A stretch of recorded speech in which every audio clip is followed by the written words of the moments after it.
Hello and welcome to the RPG Blender, where we give lesser played games and forgotten settings the roll the dice they deserve. I am your host, Game Master George, and I love Zelda. The Legend of Zelda is one of the first games I can really remember playing, along with Castlevania 3, Mario, and Stadium events.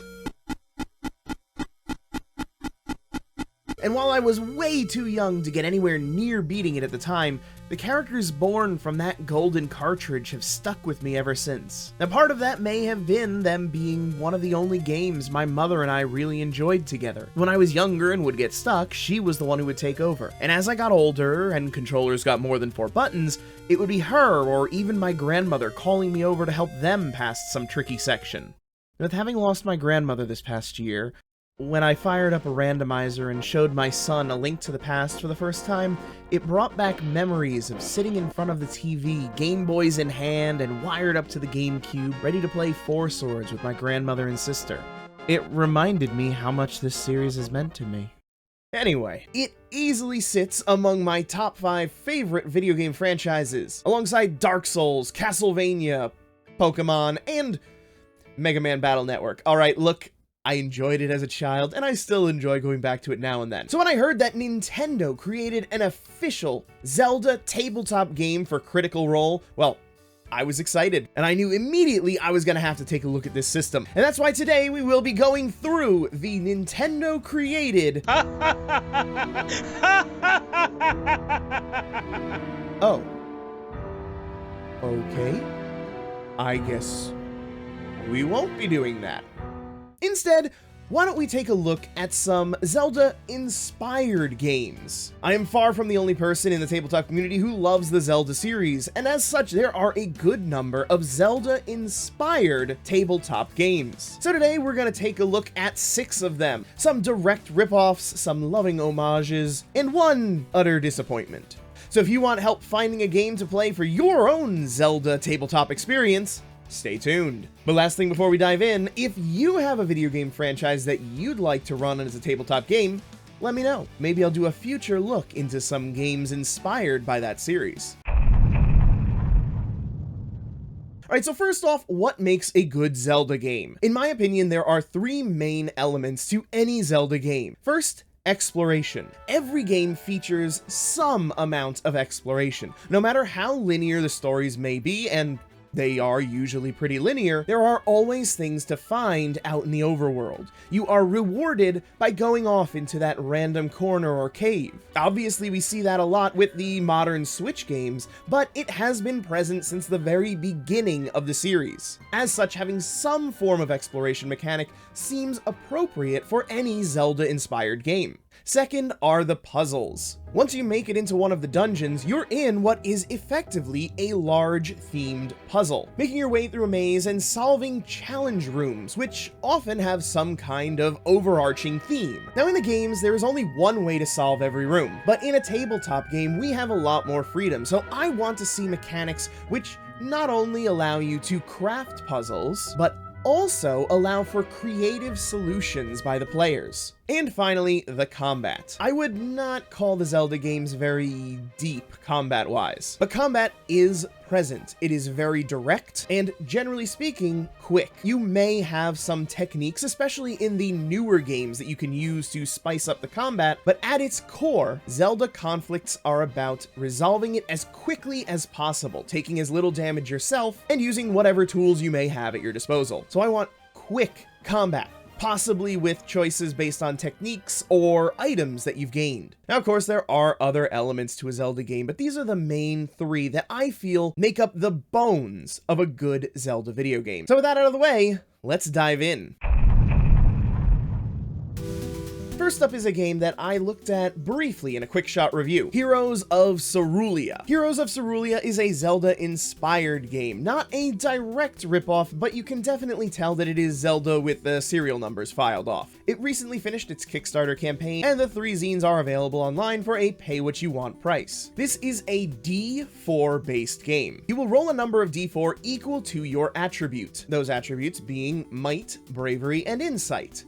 You then take the highest result rolled on any of those dice. If it is a 1 or a 2, you fail. If it is a 3, you succeed, but with a cost. And with a 4, you get a full success. If you should manage to roll extra 4s, then you get an extra good success. This is a player roll system, so only players will actually be touching the dice. Instead, GM effects come from failures and costs. This is, obviously, a very light game, being just 3 2-page zines. As such, we're not going to find a lot of varied mechanics, and we can see this when we look at the exploration within this system, because quite frankly, there is none. There are no mechanics given for overworld exploration. You can certainly use the base mechanics to explore a world, but there is nothing built into the system to help you with that process, nor with generating the world itself. However, the open-ended mechanics lead to very creative puzzle solving. You can get items, but their uses are about creativity. Likewise, your actions are just tied to might, bravery, or insight. So there are no mechanics restraining what you can try to do. And we can see that when looking at the sample adventure, the Woodland Tomb. It is laid out like a classic Zelda dungeon, and in it you'll see rooms that are filled with pit traps. They may also retrieve a grappling hook from this dungeon. This grappling hook gives an obvious solution to these problems. But because this is a tabletop game, there is nothing stopping your players from coming up with something different. If they decide to leave the dungeon, cut down a tree, make some logs, build a bridge, they could easily do that in order to cross. There are no mechanics that they have to worry about getting in the way of their solution. Instead, it just becomes, do we have the right items to complete this idea that we've come up with? And can we make the might, bravery, or insight rolls? If you're looking for a light game to play, this is probably the lightest you will find, which still manages to successfully evoke the feeling of Zelda.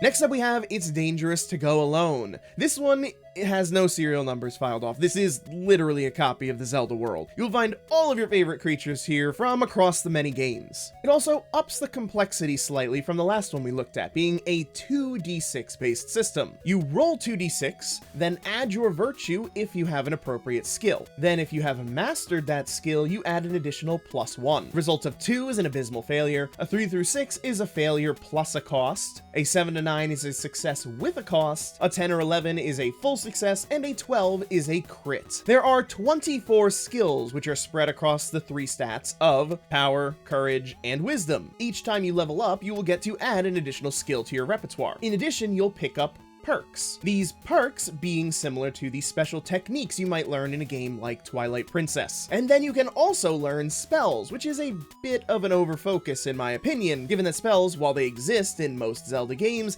are never really focused on. Despite that, there are many pages of spells associated with different elements. Now, unfortunately, with there being 24 skills, I do believe that they are actually gained a bit too frequently. Based on the numbers given in the game, we are expected to level up every session or two, up to what appears to be a maximum rank of 20. And at each of those ranks, you get an additional skill. So that means by the time you reach max rank, there will only be 4 skills that you do not have. This means if you were to have a full party of 4, there will be a ton of overlap of your various characters. Adding to that the maximum rank for a virtue and only one of the virtues is 3, means that you'll have characters feeling pretty samey maybe by halfway through your campaign. The main point of differentiation will become those perks and spells that they choose to learn. Now, how does it handle our big 3 topics? For exploration, unfortunately, we are again lacking. They do provide what appears to be a large hex crawl map. However, it is almost entirely unpopulated, and the places that are populated are just little one-liners about canon cities that are present. There are also no mechanics or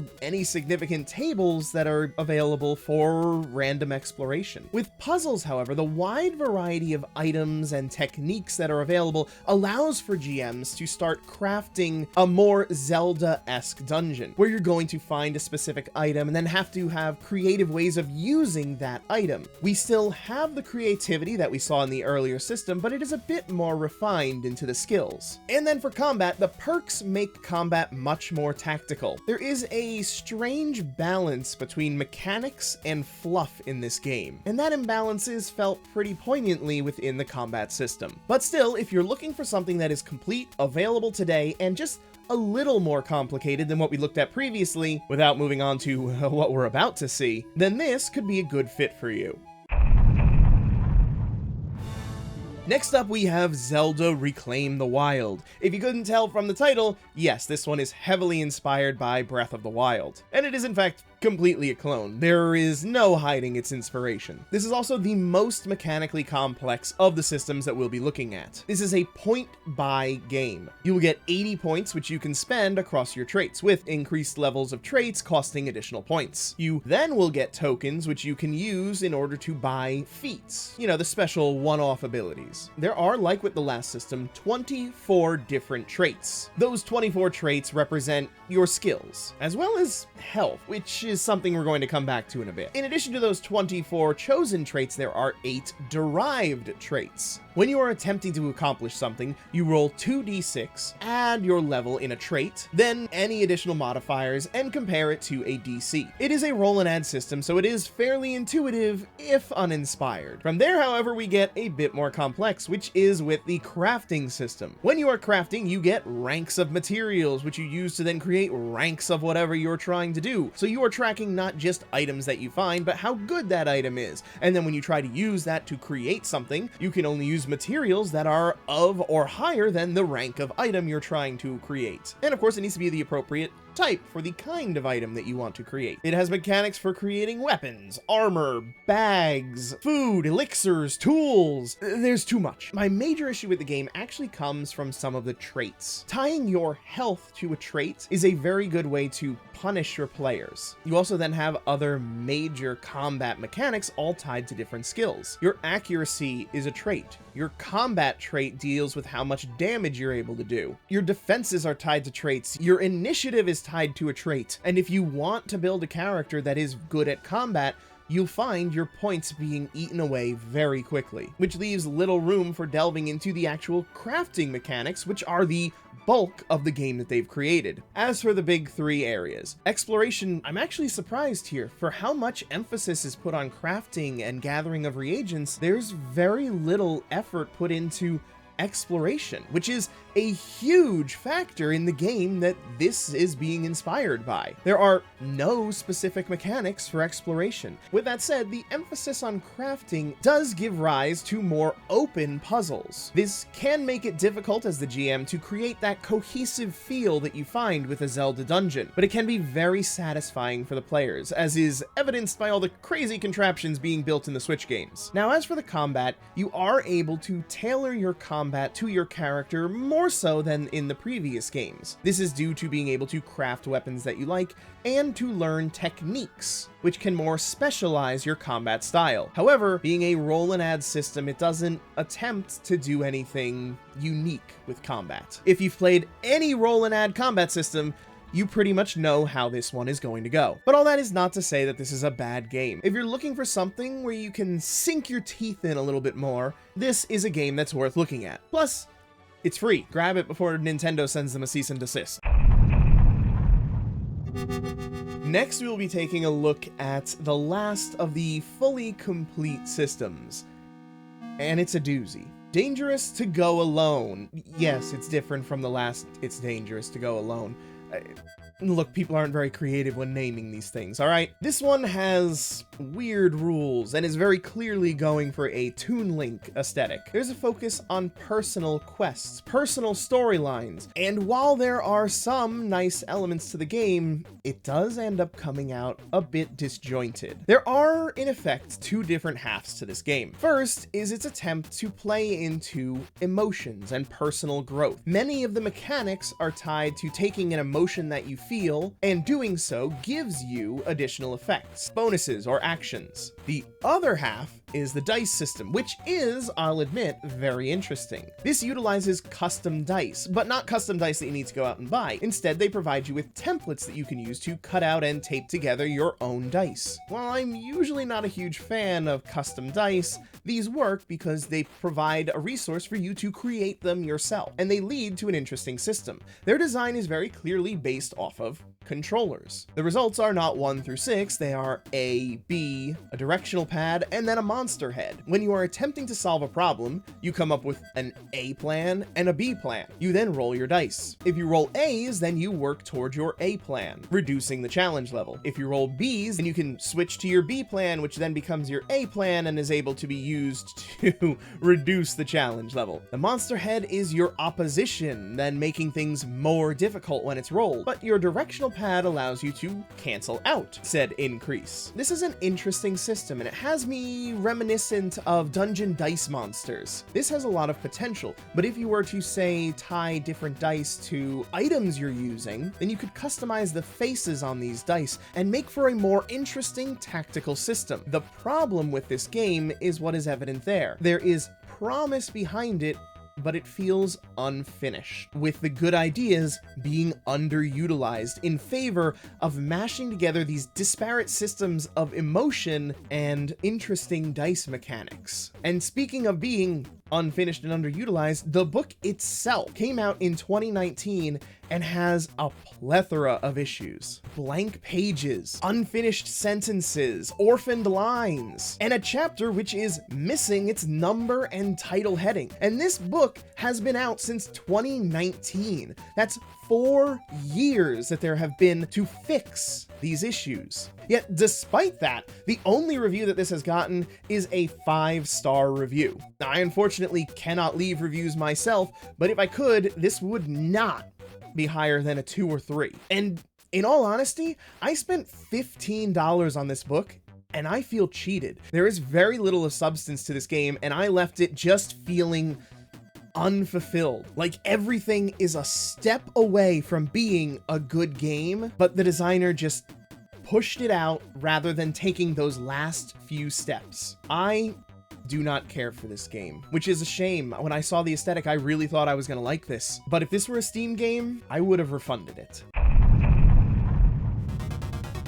And now we move on to 2 upcoming games. The first is Legend of the Forgotten Ballad. This is a preview build, so anything that I talk about here is possible to change in the final release. This is Zelda-ish. You can definitely see how this is inspired by the earlier Zelda games, without directly ripping from them. The mechanics are very simple. You start with 1d6, and then depending on the situation, you add additional d6s. You then roll the entire pool, and if you roll a single 5 or a 6, you succeed. Where it gets interesting is with combat. When you hit in combat, you deal the damage of your weapon. That damage is reduced by armor. Armor does not have any kind of degradation, and anything equal to or under the armor cap is just ignored. This creates a flaw within the system where if you get armor of 2 or 3, you can rarely ever be damaged. And if you put armor of any kind on a monster, your players are in for a very rough time. Now, all that said, where this game shines is with its dungeon creation mechanics. It has tools for generating the theme, for generating rooms. You are given a plethora of tables and options to create ideas for your dungeon.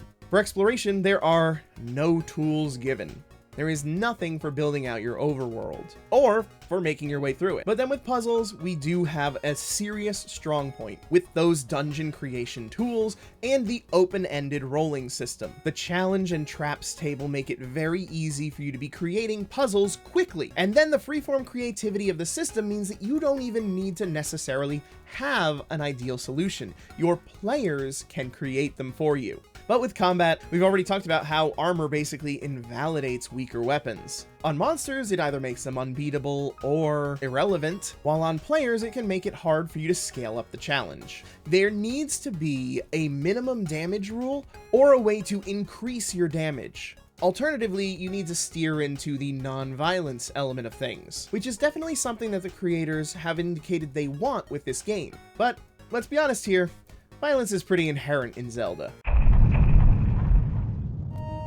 And the last game we're going to look at here is The Door Locks Behind You. This is another Kickstarter preview, I think. This game appears to have been significantly delayed back from when it was originally intended to come out. Again, this is not a finished build that I'm looking at, so things could change by the time it comes out. This system is based around advantage and disadvantage. For every roll you're going to make, you will have either advantage if you have something that is giving you some kind of bonus, or disadvantage if you have none of that. When you then roll, you will roll 2d6, and you will take the highest number if you have advantage, or the lowest number if you have disadvantage. Very simply, if you have a 1 to 3, you fail. If you have a 4 to 6, you succeed, but if you were to ever roll 2 of the same number, that is a crit. Where things get a little more interesting is that heroes always attack first when you're in combat. Then after the heroes have gone, the monsters automatically hit and deal their damage. What this means is you have a system where your players are encouraged to either